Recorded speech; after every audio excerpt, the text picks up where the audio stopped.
guess if you say so, I'd have to pack my things and go. That's right, hit the road, Jack. Don't you come back no more, no more, no more, no more. Hit the road, Jack. Don't you come back no more. What you say? Hit the road, Jack. Don't you come back no more, no more, no more, no more. Hit the road, Jack. Don't you come back no more. Now baby, listen baby, don't you treat me this way, 'cause I'll be back on my feet someday. Don't care if you do, 'cause it's understood. You ain't got no money, you just ain't no good. Well, I guess if you say so, I have to pack my things and go. That's right, hit the road, Jack. Don't you come back no more, no more, no more, no more. Hit the road, Jack. Don't you come back no more. What you say? Hit the road, Jack.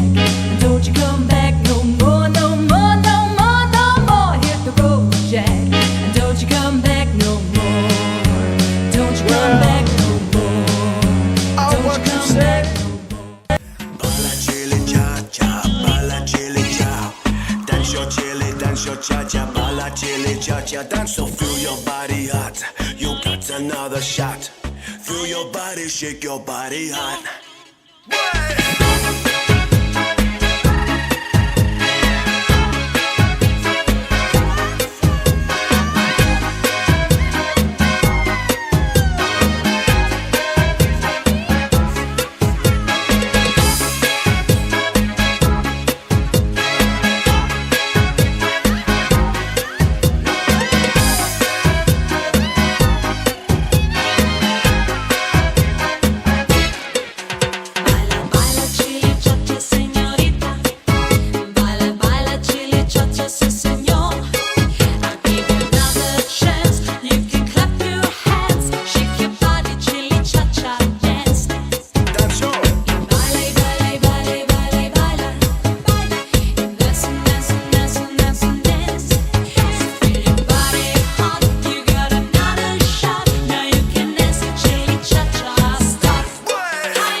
So my name is Bob Fitzwilson, and some of you may remember me, but not everybody, because I went to Woodside before I came to MA. Actually, I was there for a semester. Played basketball at MA, and then we moved to Pittsburgh, Pennsylvania, in my junior year, and had a pretty good run in the basketball in Pennsylvania. We went to the Western Pennsylvania semifinals. Didn't get to the championship. Wound up at Purdue University, and I was telling Tom that because I had no perspective, because I went to three different high schools in different areas, at Purdue I wound up with some of the best players, frankly, ever, and had a wonderful time playing basketball there. Got an engineering degree at Purdue. Came back to California in '69, and went to Stanford Business School from '71 to '73, and then joined a company in what people call the wealth management business now, and spent 6 years there, and then left to form my own company in '79, and then got into, it was high tech, so I got into computers and computer programming, so I created a couple of interesting financial applications in the financial industry on computers. And currently, I lived in Menlo Park, and then Atherton, and then San Francisco, and now my wife Cindy and I live in the Napa Valley near Calistoga. I still have my company of 43 years in the wealth management area, but I'm an incessant entrepreneur, so I've started a new company in the software area, and so just trying to keep active, and had this wonderful evening with Tom, his wife, and Clodie and Tom, and it's I'm generally a person, anybody who knows me, I'm not a connection kind of a guy, but I can tell you that Tom is one of the most amazing. He's wincing when I'm saying this, but this is the most amazing evening, because I all of us owe a great debt of gratitude to Tom for what he's done in connecting all of us, and it's funny, even after 50 years, we all have these recollections of things that happened, even though I was only there for a short period of time, and all of you who grew up together probably have even more tremendous recollections, but it's important as we get older that we all remember where we came from, and reach out to the people that we knew, and so thank you, Tom, for bringing us all together. Are any teachers or people that you remember specifically at MA that maybe you can think about? Anybody that? If you consider the basketball coach, it was a different world between California and Pennsylvania. And tell them about the breaks. When you would take a break. Well, the coach at the time was Bill Loftus, and he would take a cigarette break for 30 minutes and just turn us loose, and we would. It's kind of like free play, and Coach Loftus is no longer with us, and so God bless him. But when I got back to Pittsburgh, it was a blessing for me, because it was a completely different deal. It was life or death back there, and so I wound up having this success. I wound up playing with some of the best players in history, and so it was like an e-ticket at Disneyland. I mean, it was 4 or 5 years of just these wonderful memories, and so anyway, it. Okay. Now, today you own some vineyards, do you not? We have a house in the Napa Valley near Calistoga, and we do grow Zinfandel grapes that go into a wine from Camus Vineyards. And so we have 2 kids, both married, doing very well, and happy, which is the parent. That's incredibly important.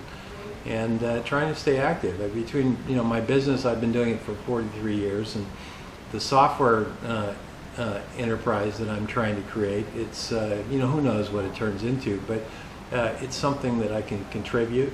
It's like the culmination of who I am business-wise, and I think it can change the world and impact tens of millions of people. So that's important. But the other thing that I haven't mentioned, I pretty much died from cancer about 10 years ago. If you go on the internet and look up Fitzwilson and lymphoma, you'll find my story, because at the time I was the only person who had ever survived the disease. And so probably one of the most important things I can contribute was that I talked to 9 people who said I was a dead man, and then I found this one man who gave me hope, and I used a particular drug that was had never been used for this purpose. But for the people who encounter cancer, it's quite a journey, and I learned a lot about how you survive something like that. And as we get older, it's going to happen to people, and so I like to think that the way I survived the cancer, hopefully, is a example of. It's a good example, something I can contribute to give people hope, because I not only survived something that was unsurvivable, but completely it's gone. It's just not there. Full remission, gone. Full remission. No, it's just gone. Gone. Period. So when I was in the hospital, you go from being incredibly healthy to dead in 30 days, and so one of the lessons is that whatever we think we are, how much money we have, or things like that, it can disappear in a moment. So when you're in the hospital in that situation, you think about what can I contribute, and how do I want to be remembered, and it's about our integrity. If there's one thing that, at least in my mind, that we can carry through to the future, it's what kind of person we were and what kind of integrity. And so it's important to never, whatever the consequences, whatever the financial aspects, just never lose your integrity. Contribute. A lot of people who, I went to the business school, and now people are talking about how they're doing nothing in retirement, and that's not the way it should be. As long as we're breathing, there's somebody you can help, somebody you can teach.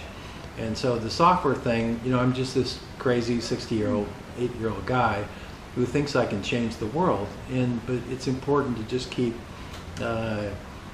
contributing is the way to look at it.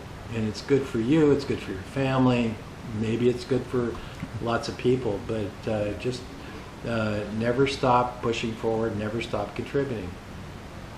I want to thank you, Bob, and also thank you specifically, and Martha McGettigan, for walking in the hot sun for many, many miles looking for the camera, my GoPro camera that fell off my lap somewhere into the weeds. And it was very hot, and you were relentless in looking for it, and I thank you for that. Well, Tom and I were basketball players. And the thing about basketball that I love is the team aspect. So it was like 95 degrees on the side of the road. I was not going to let Tom walk by himself. And you're wearing a black suit, as I recall. Yes, and the cars were coming at us. I figured I was going to get run over, but I wasn't going to let Tom do that by himself. Anyway, God bless Tom, and thank you for what Thank you, Bob, very much. Okay.